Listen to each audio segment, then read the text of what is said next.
And then recently went to Japan to kind of fix the economy. He had that puke-a-thon there, okay?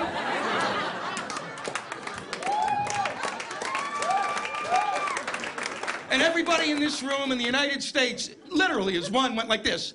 Oh my God, Dan!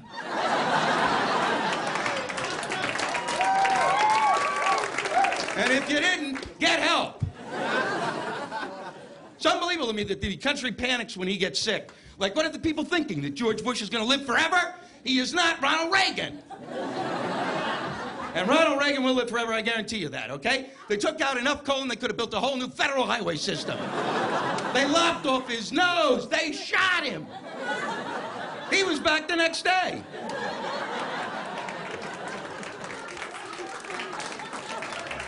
Even on a horse.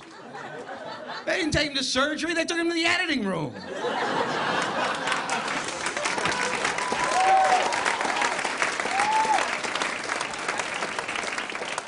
And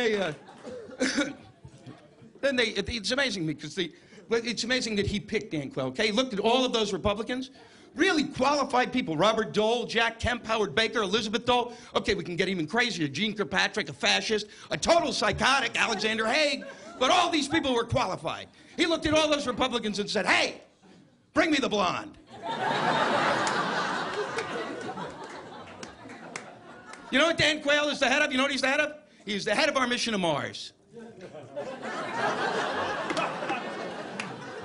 I guess because he knows a lot about space. I'm going to read you something before I go because it's the most astonishing statement he's ever made. This is Dan Quayle on why we should send a mission there, okay?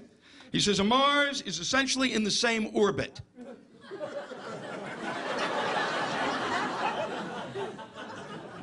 Somewhat the same distance from the sun. The key word there is somewhat. He said, now here's where it's going to get scary for you. He said, we've seen pictures where there are canals, we believe in water. If there's water, that means there is oxygen. If oxygen, that means we can breathe. See what that did to your breathing? We're talking about the Vice President of the United States thinks there's oxygen on Mars. That is humanly impossible. That is something you know when you're a child. You know that, you know that, you know that. As soon as he said it, the Secret Service men should have jumped on him, threw him to the ground, and said, the Vice President's been shot. He's been shot.